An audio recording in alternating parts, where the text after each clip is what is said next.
मसीह में मेरे प्रिय भाई बहनों, एक बार फिर यीशु मसीह के मधुर नाम में आपको जय मसीह की।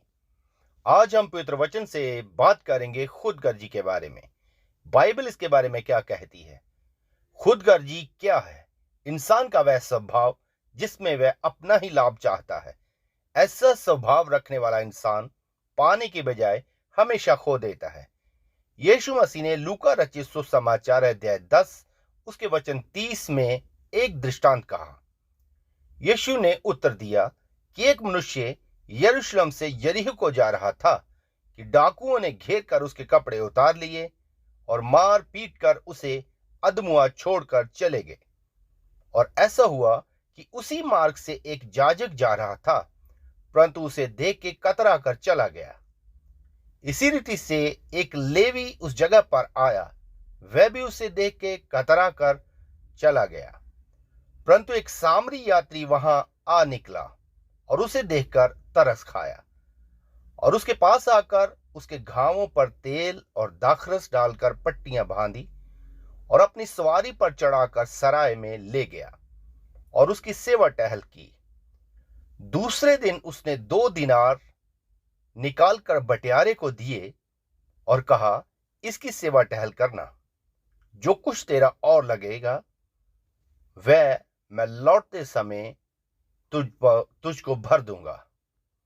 अब तेरी समझ में जो डाकुओं में गिरा गया था, इन तीनों में से उसका पड़ोसी कौन ठहरा?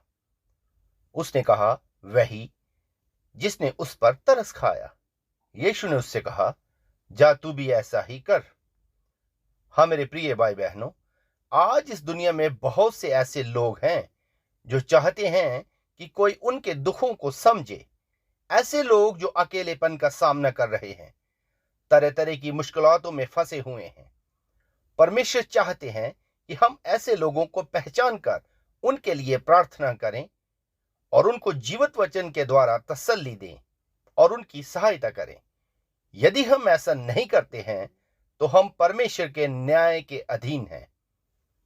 गलातियां 6 उसके 9 में ऐसा लिखा है, भले काम करने में हियाव न छोड़ो, क्योंकि यदि हम ढीले ना हो तो ठीक समय पर कटनी काटेंगे। मैं आपको एक प्रेरणादायी कहानी सुनाना चाहता हूं। इस कहानी ने मेरे दिल को छुआ है। मैं इसे आपके साथ भी शेयर करना चाहता हूं। एक बार एक किसान के पास छोटे कुत्ते थे जिन्हें उसे बेचना था। वह उन छोटे कुत्तों की तस्वीर छपवाकर सड़क किनारे लगा रहा था। तभी किसी ने उसके कुर्ते को खींचा। किसान ने मुड़कर देखा, वह एक छोटा लड़का था। लड़के ने कहा, अंकल जी, मैं आपसे एक कुत्ता खरीदना चाहता हूं। किसान ने कहा, ठीक है, ये कुत्ते अच्छी नस्ल के हैं, इसलिए इनकी कीमत थोड़ी ज्यादा है। लड़के ने अपनी जेब में हाथ डाला और कुछ कॉइन यानी छुट्टे निकालकर किसान के सामने रख दिए। क्या ये उनको एक नजर देखने के लिए काफी है? किसान ने कहा, हाँ क्यों नहीं, जरूर। वह लड़के को डॉग फार्म के भीतर ले गया और मुंह से एक सीटी बजाई। जैसे ही छोटे पप्पी बाहर आए, लड़के ने देखा कि दूसरे कुत्तों के मुकाबले एक कुत्ता लंगड़ा लंगड़ा कर चल रहा था। उसकी टांगें बहुत कमजोर थी, जो दौड़ने में असमर्थ थी। वह उन सब से पीछे छूट जाता है। लड़के ने किसान से लंगड़े कुत्ते की ओर इशारा करते कहा, मैं चाहता हूं कि वह पप्पी मुझे मिल जाए। किसान ने लड़के की तरफ देखा और कहा, बेटा, तुम उसको क्यों लेना चाहते हो? वह दूसरे कुत्तों की तरह कभी भी तेरे साथ नहीं खेल पाएगा। यह सुनकर लड़का पीछे मुड़ा और अपनी आर्टिफिशियल टांग दिखाने लगा, जो विशेष रूप से उसके जूते से जुड़ी हुई थी। वास्तव में वह लड़का खुद भी अपाहज था। किसान की ओर देखते हुए उसने कहा, देखिए अंकल जी, मैं खुद भी अच्छी तरह से नहीं दौड़ सकता हूं। इसे किसी ऐसे ही साथी की जरूरत होगी जो इसे समझ सके, जो मैं हूं। यह सुनकर किसान की आंखों में आंसू आ गए। हाँ मेरे प्रिय भाई बहनों, दुनिया में ऐसे लोग हैं जिन्हें किसी ऐसे व्यक्ति की जरूरत है जो उन्हें समझ सके। हमारे आसपास भी ऐसे लोग हो सकते हैं। यदि हम बाइबल में लिखित 10 आज्ञाओं को ध्यान पूर्वक पढ़ते हैं, तो क्या ये बात हमें रोमांचित नहीं करती कि 10 आज्ञाओं में से पहली 3 परमेश्वर के साथ हमारे संबंधों के बारे में हैं और बाकी की 7 अधिकतर मनुष्यों के साथ हमारे रिश्तों के बारे में है।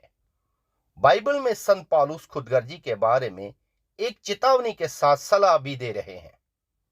हर एक अपनी ही हित की नहीं, वरन दूसरे की हित की भी चिंता करे।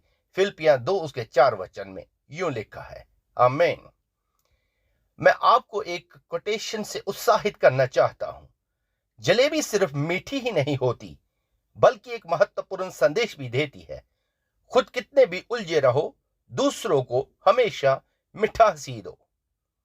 जैसा मसीह यीशु का स्वभाव था, वैसा ही तुम्हारा भी स्वभाव हो। फिलिपियां 2:5। यीशु मसीह के स्वभाव से हमें अनजान नहीं रहना चाहिए। वह जब भीड़ को देखते थे तो उनका हृदय तरस से भर जाता था। जो भी उनके पास आया वह फिर कभी निराश न रहा। वह नाउमीदी की उम्मीद, निर्बलों का बल, त्यागे हुओं का मसीहा है। एक सच्चे मसीही विश्वासी का भी यही स्वभाव होना चाहिए। अपनी योग्यता के अनुसार सहायता करें।